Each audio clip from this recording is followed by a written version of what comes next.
Hey guys, it's Bryony. So, I did a bit of a fail today. I completely forgot it was Friday and I needed to film a video and upload it, so I came over to my parents' house and I know I've got makeup on today. Don't usually have makeup on, but it's my mum's birthday dinner tonight because it's her birthday tomorrow and I won't see her, so I figured I'd make a bit of an effort. But I forgot to bring my camera over, which means I'm going to film this on my iPhone, and I wanted to think of an idea to do, and actually a lot of the time I get requests to do Q&As because you guys obviously have a lot of questions about periods and reusable menstrual products and all that kind of stuff. So I figured, as I had the opportunity and I didn't have anything else planned for the day, I would just go into that, and hopefully we don't lose the light before I get this video done. So I'm just gonna, just knocked you over a bit then. So I am just gonna go straight into it. I asked you guys on Instagram to give me your questions, and there's quite a few here, so I'll get as many done as I can. So the first one is, should I start off with cloth pads or disposable? I recommend you try both. You have a few cloth pads and a few disposable, and then you figure out which ones you like best and you can stick with them. But also something that might be quite good to do is get some usual disposable ones, get some organic disposables, and a couple of cloth pads. Personally, I think cloth pads are far more comfortable than disposables, but everyone is different with their opinions. So, any tips on wearing white whilst on your period? I love your videos. With wearing white, if you really want to or if you have to for something, I recommend, if you can use a menstrual cup, use a menstrual cup for certain. And also, if you can get your hands on some, use some period panties or some leak-proof underwear, because that means that even if you do have a small leak and you catch it on a pad, you could even use like a pad with the underwear, so you've got like triple whammy. You've got your menstrual cup catching the blood if it leaks, but you've got a pad, and then if it leaks through that, you've got onto your underwear, which is leak-proof. So, you know, that's pretty bomb-proof, I would say. It'd be pretty difficult to leak through that. So that would be my best tip for wearing white. Are you afraid when you first used tampons or a Diva cup? The Diva cup wasn't my first cup. I wasn't afraid when I first used tampons because my mum had bought me a box of like the really small ones before I even started my period to practice with. And I got one in before I even started my period, so I was practicing. It's not a very good idea to do that though, because it's really painful to take out when it's dry. And I learnt my lesson on that, definitely. But I'd practice, so I used tampons for my first period, and with the blood it was better. But I think it's so difficult to judge how heavy your first period is going to be, so you really don't know. And definitely wear a pad as backup if you're going to do that, because I didn't, and I had leaked all over my clothing on a camping holiday, and wasn't my best moment, that's for sure. Okie dokie. And with the menstrual cup, I was really excited about it. The first one hurt, but the second one I used was so soft that it didn't, and I used plenty of lubricant and it was fine. So, would you recommend non-brand menstrual cups? Sorry if I'm nodding my head a bit, guys. My neck is really stiff today. No, I would not recommend non-brand menstrual cups just because they haven't been safety tested. They won't have probably 100% silicone. They'll have other chemicals mixed in there that aren't necessarily safe for your body, so you definitely shouldn't go for those ones. I know some of them are a lot cheaper, but really there's a reason why the main brands are more expensive. It's because they're made properly, they're made to last a long time. I've heard of the non-brand ones breaking after just 2 months. So you might save money on that, but you waste it because the overall cost of it is more expensive when you break it down month by month. So you just have to, I know it's a bit of an investment, but you just have to do it if you think it's the best thing for your body. So another good question. What tips do you have for someone who has never sewn before but wants to start making cloth pads? Practice, practice, practice. Find a pattern that you like and just do it over and over again. That's the only way to get good at doing stuff, and also maybe go and take a few sewing lessons, because you really need to know how to do that if you want to make a few cloth pads for yourself. Please can you tell us the best thing you use to stop the cramping? Best medicine I have that I take for cramps when they are really, really horrific is cocodamol. It does make me a bit nauseous and a bit dizzy and a bit like out of it, loopy, but it gets rid of the pain. If it's really, really unbearable and I feel like I'm going to throw up and I can't really move my legs properly, that will dull the pain at least. And if it's really bad, it won't get rid of the pain completely, but it will significantly reduce it enough to be bearable. So that's my best pain killing thing, and I like the brand Solpadeine. They make the best, I think. Start off with just taking one and see if that's enough for you, especially if you're quite small, because I think 2 is really strong. Even though they recommend you take it, I think it is a bit strong. So I usually take 1 if I can. Natural wise, I think the best thing for cramps is magnesium and a hot water bottle. Personally, I don't find heat really helps me at all. But a lot of people it does, so you can definitely try that one out. It doesn't hurt, you know, taking a magnesium tablet for about a week before, magnesium citrate's the best, taking that for about a week before your periods due can help a lot of people with their menstrual cramps, so that's just something to bear in mind. But unfortunately, it is quite normal in the teenage years for cramps to get quite bad and then kind of peter off. Mine is starting to get a bit more bearable, thank God, like finally, keeping my fingers crossed that it stays that way. But yes. Oh, and fish oil. Omega-3 can help a lot with menstrual cramps.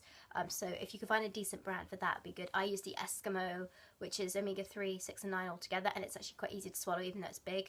It's just very slippery and I don't have any issues with it. So that's one I can recommend. Find another one. How do you tell other women about reusables without them looking at you like you're disgusting? I usually like put it into a conversation when women start talking about periods, which inevitably comes up at some point, whether one of them's going, oh, my cramp's so bad, or I can't bother to deal with this today. I just would say something along the lines of, oh my God, like I used to have that so badly as well, but I discovered these products, like, it sounds disgusting when you first hear about it, reusable menstrual pads and like a menstrual cup, but oh my God, they're life-changing. Like, there's no, like, my cramps are better, my periods are lighter, they're not as long, and I can do it, like, they last 2 or 3 times as long, a menstrual cup than a tampon. Or cloth pads, they're soft, and like you just have to throw them in the washing machine. I do it that way, like it's no big deal, like, you know, obviously it's a great idea, and that I tried them and I loved them. And then if they're like, well, that sounds a bit disgusting, you go, yeah, well, I kind of thought that at the beginning, but like I couldn't live without them now. I could never go back to like disposable pads, or tampons, that sort of thing. And if someone really doesn't want to know about it, then you can't really persuade them, unfortunately. But usually I found if people are interested, they'll text me later, or when they're alone, they'll ask me questions about it. And then I can explain in detail. I'm like, yeah, you know, this is my job. I'm more than happy to tell you about ways you can improve it. And that sort of tends to work quite well too. Does a wet bag have to be made of pea oil? I have a lot of waterproof purses / makeup bags lying around. Could I use these? Yes, you definitely could use them. You don't absolutely have to have a wet bag made out of pea oil. It depends what you do with your pads after you've used them. Some people like to rinse them out straight away. I personally just fold them up, put them in a wet bag, and then at the end of my cycle, throw them all into the washing machine with some OxyClean detergent and some white vinegar to keep them soft. And they come out clean when I do that. I put them on the longest wash. So if you have like a baby cycle on your washing machine, or you have a cotton cycle at 30 degrees or actually I think washing at 40 degrees is better because the OxyClean works better at those temperatures, even though it's kind of like a contradiction because you're supposed to wash cloth pads in the cold water. I think doing it at 40 degrees in the washing machine, I know, sorry, this is deviating from your question, it's actually better for getting them stain free. And as long as you pick a program that's quite long, I reckon one that's over 2 hours actually does the best. I know it might seem long, but it gets them really clean and prevents staining if that's something that bothers you. But yeah, wet bags definitely don't have to be made out of pea oil. Any sort of wet waterproof material will be fine, if you want it to make sure you've got no leaks and stuff. Okay, what benefits have you found by using cloth pads? I no longer have any sort of itching or sweatiness or discomfort on my period. I can quite often wear a pad and forget I'm actually bleeding and wear clothing in it. I feel completely comfortable. It's breathable. Like, I don't feel smothered. That it's just such a nice feeling, basically. I love it. But I also found my periods got shorter and lighter. My periods used to be, and people always ask me, how does this happen? And I feel like I'm forever explaining we don't fully know. There's no research done into this. We can only assume that because cloth pads don't contain any of the harsh chemicals that typical disposable brands like Always and Kotex and Carefree and Lillet all have in them, because we're not putting those against our body anymore, it's much easier for our body to do its natural process. But anyway, my period went from being 8 days long to being 5 days long and nowhere near as heavy. Like, I used to have to quite concentrate on my first day of my period because I'd have to change pad frequently. Now I don't need to worry about that at all, and I have one heavy day and the rest is all really manageable. So it's definitely got lighter. I guess some people would argue because, you know, you're using a different fabric to absorb the blood, it could make a difference in that way. But I can count the number of days my period lasts. It used to be 8, it's definitely 5 now. So that definitely happened to me. A lot of people find that they get less cramping.